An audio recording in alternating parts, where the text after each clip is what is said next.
दोस्तों, मान लीजिए किसी के घर में शादी की तैयारियां चल रही हो और उन खुशियों के बीच महज शादी के 5 दिन बाद वे खुशियां गम में तब्दील हो जाएं तो कैसा लगेगा।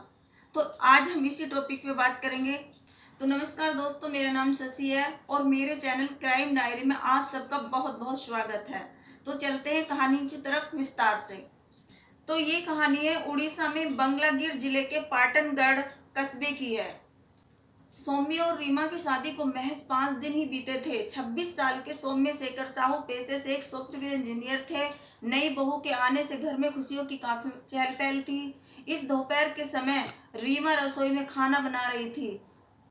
तारीख थी 23 फरवरी 2018। दोपहर का वक्त रहा होगा 12:30 बजे के आसपास। तभी दरवाजे पर कोई आकर कुंडी खटखटाता है। तो सौम्य जाकर दरवाजा खोलता है और देखता है सामने कोरियर बॉय वाला एक पार्सल लेकर आया था। सौम्य ने सोचा कि शायद कई दोस्त मेरे शादी में आ नहीं पाए हैं, इस वजह से उन्होंने किसी ने गिफ्ट भेजा है। शादी 18 फरवरी 2018 को हुई थी। सौम्य पार्सल लेने के बाद अपनी पत्नी को आवाज लगाता है और रसोई में चला जाता है। उधर से उसकी दादी भी आ जाती है कि देखने के लिए कि तोहफा किसने भेजा है। उस पर सौम्य का ही नाम लिखा हुआ था। सौम्य ये नहीं समझ पा रहा था कि यहाँ से लगभग 230 किलोमीटर दूर रायपुर में SK शर्मा नाम का उसका कौन सा दोस्त है। हरे रंग के कागज में लिपटे इस पार्सल से एक सफेद धागा बाहर निकल रहा था। सौम्य ने जैसे ही पार्सल से धागे को खींचा और धागा खींचते ही अचानक बहुत तेज धमाका होता है और धमाका इतनी तेज था कि उससे रसोई की छत तक उड़ जाती है। शोर सुनकर सौम्य की आवाज से सौम्य, रीमा और उसकी दादी लहूलुहान होकर जमीन पर गिर जाते हैं। इस धमाके की आवाज सुनकर आस पड़ोस के लोग इकट्ठा हो जाते हैं और आनन फानन में उन्हें अस्पताल पहुंचाया जाता है। सौम्य और उनकी दादी की हालत बहुत गंभीर थी। अस्पताल पहुंचने के बाद डॉक्टरों ने मृतक घोषित कर दिया। वही सौम्य की पत्नी को होश आने के बाद मामले की पूरी जांच की गई। उनसे पूछा गया कि ये सब कैसे हुआ, तो वही सौम्य की पत्नी की हालत बेहद गंभीर थी। मामले ने पूरे देश को हिलाकर रख दिया था और ये जानने की कोशिश की जा रही थी पुलिस द्वारा कि आखिर सौम्य की किससे दुश्मनी हो सकती है, आखिर इस घटना का क्या मकसद था और ये पार्सल किसने और क्यों भेजा था और ये SK शर्मा कौन था। रीमा को होश आने के बाद रीमा से इस पार्सल के बारे में पूछा जाता है और उस पर केस दर्ज कर लिया जाता है। पुलिस के द्वारा 100 लोगों से भी अधिक ज्यादा लोगों से पूछताछ की जाती है। सौम्य का मोबाइल, लैपटॉप खंगाले जाते हैं लेकिन वहां से कोई सुराग नहीं मिलता और अंदाजा लगाया जाता है कि सौम्य की किससे दुश्मनी हो सकती है। जिस कोरियर कंपनी से वो पार्सल भेजा गया था वहां पर पुलिस जाती है, वहां पर पता लगाती है, लेकिन वहां पर कोई CCTV कैमरा नहीं था। एड्रेस भी फर्जी था, देने वाले का नाम नहीं लिखा हुआ था। इस एड्रेस को, उस जगह को पूरी प्लानिंग के साथ इस कोरियर ऑफिस को चुना गया था। कोरियर कंपनी के अधिकारियों से पूछताछ करने के बाद चौंकाने वाली बात पता चलती है। कोरियर कंपनी के अधिकारियों से पता चलता है कि ये कोरियर 3 दिन पहले की तारीख के लिए भेजा गया था। डिलीवर बॉय इसे देने के लिए उनके घर पे पहुंचा भी था। वहां रिसेप्शन की तैयारियां चल रही थी, इसलिए डिलीवरी बॉय उसको लेके वापस आ जाता है और वह लौटकर 3 दिन बाद उस पार्सल को डिलीवर करता है। मतलब साफ था कि यह पार्सल शादी के 1 दिन बाद के लिए भेजा गया था। हत्या पूरे परिवार की करने की थी। लंबी छानबीन के बाद भी पुलिस वालों को इसका कोई सुराग नहीं मिलता है।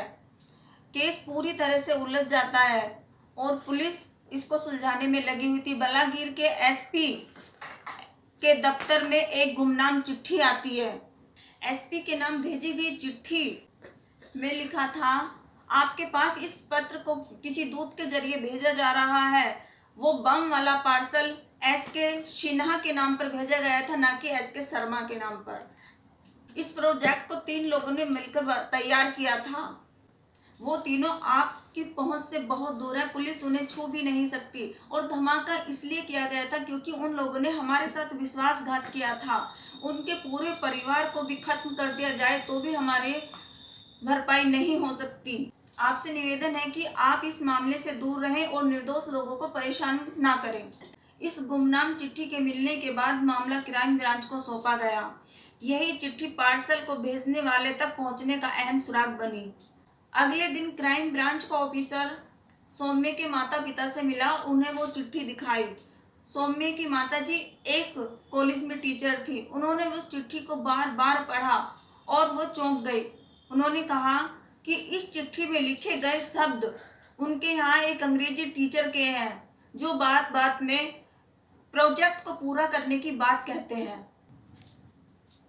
इस अंग्रेजी टीचर का नाम पूंजीलाल मेहर था। सौम्य की माताजी बताती हैं कि पिछली साल ही पूंजीलाल को हटाकर उनको प्रिंसिपल बनाया गया। इससे वो बहुत नाराज थे और कई बार उनकी उनसे झड़प भी हुई थी। अब पुलिस कड़ियों को जोड़ना शुरू कर देती है और पूंजीलाल को पूछताछ के लिए थाने बुलाती है। थाने बुलाने के बाद उससे सख्ती से पूछताछ की जाती है। पहले तो वह टाल मटोल करता है, इधर उधर की बातें बनाता है और पुलिस को बेवकूफ बनाता रहता है, लेकिन जब उससे सख्ती से पूछताछ की जाती है तो वह टूट जाता है और अपना जुर्म कबूल कर लेता है। 1996 में पूंजीलाल ने एक अंग्रेजी टीचर के तौर पर कॉलेज में ज्वाइन किया था और 2014 में उन्हें प्रिंसिपल बना दिया गया।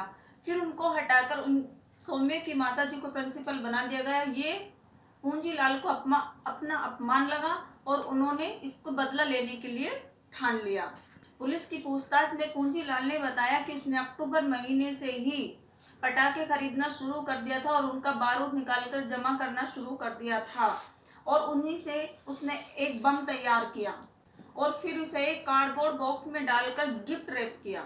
पूंजीलाल को पता चला कि फरवरी में सौम्य की शादी है और उसने अपने अपमान का बदला लेने के लिए सौम्य की शादी का मौका चुना। शादी से करीब एक हफ्ता पहले क्लास लेने के बाद वह घर लौटा और घर लौटने के बाद उस गिफ्ट पैक को लेकर रवाना हो गया और फोन उसने घर पर ही छोड़ दिया ताकि पुलिस अगर उस पर शक भी करे तो वो कह सके कि वह घर पर ही था। इसके बाद वह रेलवे स्टेशन पहुंचा और सीसीटीवी कैमरे की नज़र से बचते हुए उसने बिना टिकट लिए ही रायपुर जाने के लिए ट्रेन में चढ़ गया। रायपुर पहुंचने के बाद पूंजीलाल ने एक ऐसा कोरियर ऑफिस चुना जहां पर न सीसीटीवी कैमरा था और न ही पार्सल को स्कैन करने वाली मशीन।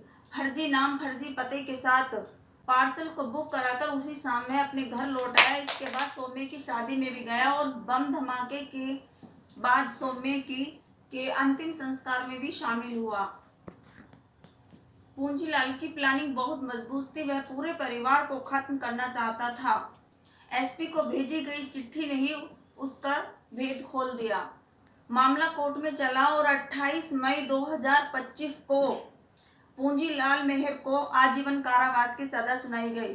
कोर्ट ने माना कि यह एक जघन्य अपराध है। फैसले के बाद सौम्य के माता पिता उम्मीद कर रहे थे कि उसको फांसी की सजा दी जानी चाहिए, लेकिन उसे सिर्फ कारावास की सजा सुनाई गई। अगर आपको हमारी ये वीडियो पसंद आई हो तो वीडियो को लाइक करें, चैनल पर नए हैं तो चैनल को सब्सक्राइब करें। मिलते हैं फिर नए टॉपिक नई वीडियो में। जय हिंद, जय भारत।